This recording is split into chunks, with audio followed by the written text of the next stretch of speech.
Hello. So yeah, reading the headlines for most so-called digital transformation initiatives reveals a focus on IT optimization, not transformation of the business. This talk considers the orientation needed to ensure true digital transformation through business model and culture change, together with techniques for handling both. So if you look at most portfolios, most plans in the enterprise context, you'll typically find a number of initiatives with these kinds of headlines. Yes, all highly worthy improvements in their own right, but for me, not digital transformation. We must create a distinction between that work that's occurring to improve the IT, improve the IT tooling and make us more effective and efficient, and that work which, if we create sufficient change, means that our competitors can't catch up regardless of what tooling they use. And in so many examples now, it seems we're so hypnotized by how remarkable the tools are, the scale of change needed to adopt those tools, that we avoid the elephant in the room, that for the core business, maybe nothing's really changed. We need to confront the reality that the technology is table stakes. As difficult and stretching as that is, it's only the minimum benchmark. And as the last few years especially have demonstrated, we must be masters of technology, whatever our industry.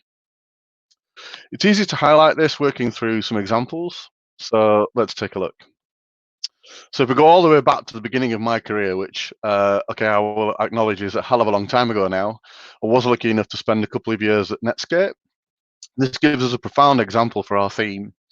He had a great technology company, at the time one of the best, having led the establishment of the commercial web and pioneering many technologies that still underpin how we work today, and the model of the browser for web access, JavaScript as application environment, SSL for secure commerce, and activity tracking through cookies. Yet for all of that greatness, we were unwound through a lack of business model innovation. We got locked into a death match with Microsoft, and there's only ever going to be one winner in that particular David and Goliath fixture. But even the so-called victors at the time, Microsoft, couldn't make the victory count. Instead, another player leapfrogged the whole field. As the battle with Microsoft began, the Netscape homepage was one of the most popular destinations on the net, as a default start for what was at the time the default browser. Sponsorship for the search button on this page was sold for around $5 million per annum. If you checked out Google's Q1 results this April, you'd have seen that search brought in over $33 billion. It was never about browser licenses. Another example that demonstrates a profound business model shift is Amazon's move into enterprise computing. How did a then less than 10-year-old online bookseller outstrip 30, 40, even 50 years mature dominant incumbent operators in enterprise computing? And even now, more than 10 years after, they're no nearer to catching up. Because at that scale, you just can't change your business model overnight. And our final example illustrates that while you can't change your business model overnight, you can move damn quick if you make it your core focus. The Microsoft turnaround under Satya Nadella has been nothing short of remarkable, and a great example of how it's sometimes better to cannibalize your own business than to wait and hope or assume that no one will overtake you with a new digital business model. Their switch to cloud product and subscriptions saw them relegate the Windows product to a subdivision of the cloud unit, a previously unthinkable move for those of us that grew up in the Windows world. These are just three of many similar astounding transformations we've seen over the last 20 or certainly 10 years, and just think of the changes we've seen in the last few months. And these give us cause to reflect. Everything changes all the time. One profound pattern underlying all of this is the pace and scale of change. That the capability to leverage this is itself a mechanism organizations must build into their routine operating models.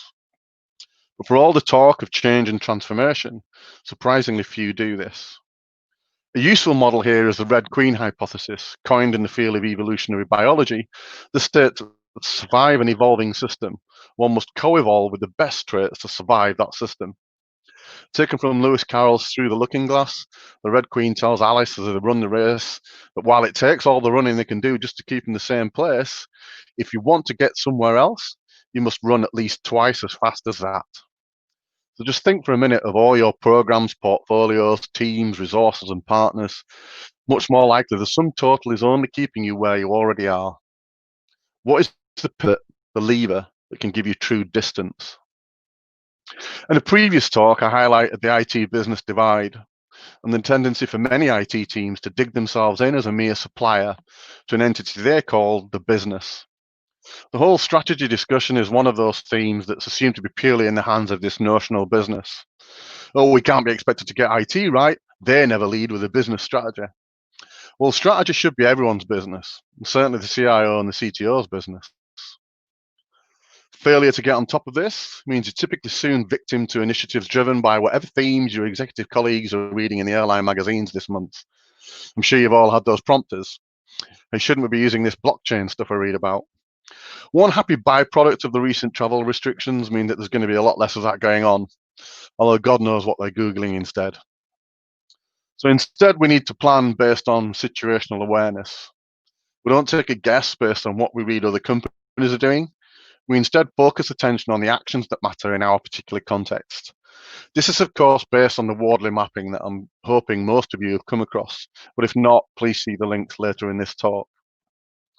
We start by understanding our own particular value chain, and we orientate that in terms of each component in our value chain's proximity to our customer. So in this example, maybe we're yet another online B2B service, and our customer engages with us through a website.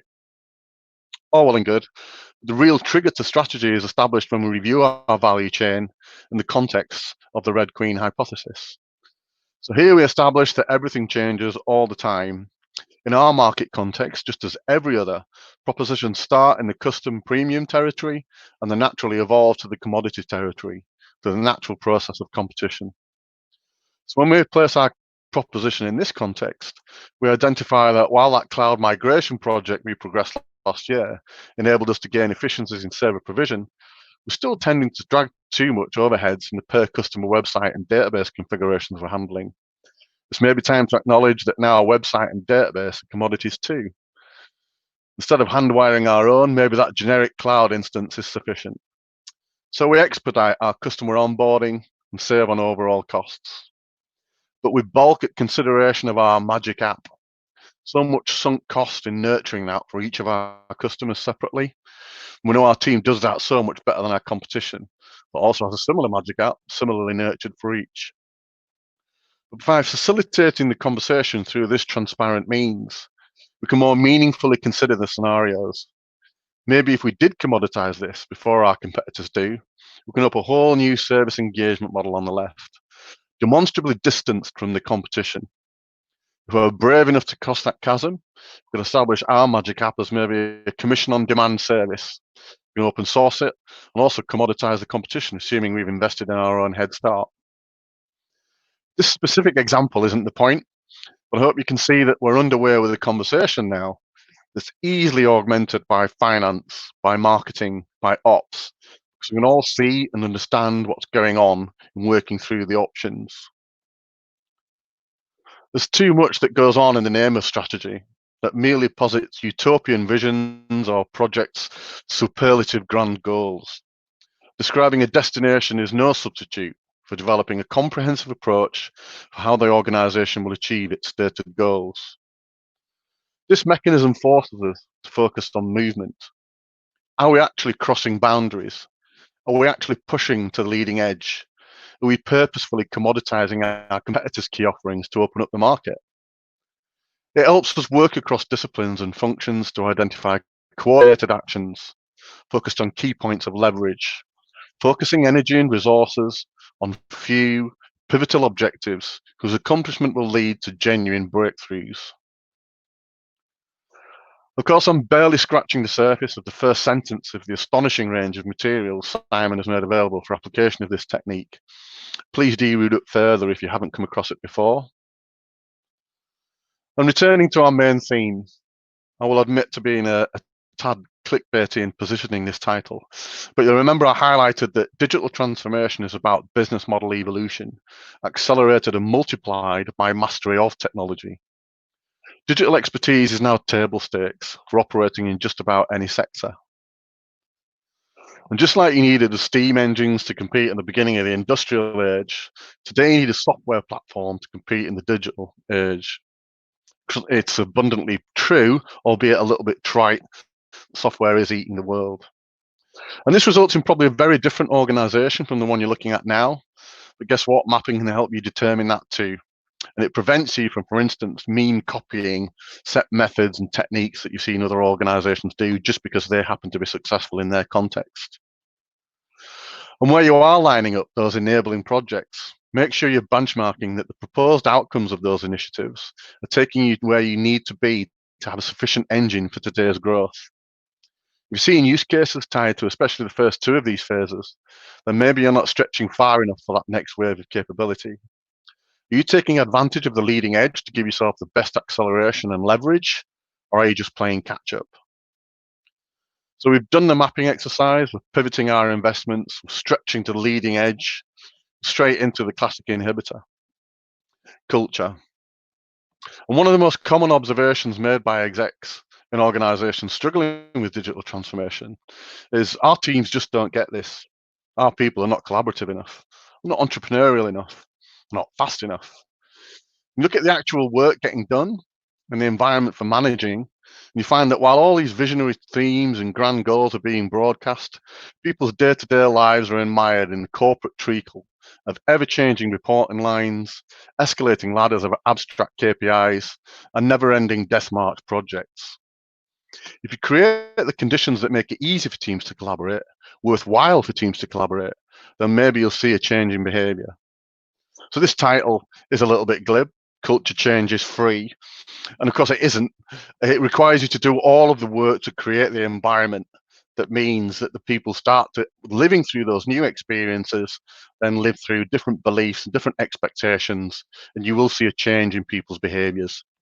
But it does require the organization and the leadership to set up those structures. And in working through that pain and understanding the actual work that's got to be done, as John said and perfectly articulates, then in that context, having done that work, culture change is free. So the key takeaways are to focus on those customer pain points. The mapping exercise exposes just how much you know about your market, your customers, your true options. Above all, question, does your current strategy include those key decisions, or is it just this year's collection of enterprise spending plans given a keyword refresh? Plans to spend more and somehow get better. So I've included links to the resources if you'd like to dive deeper into those themes. I strongly recommend each of these, and by all means, do please get in touch. Thank you.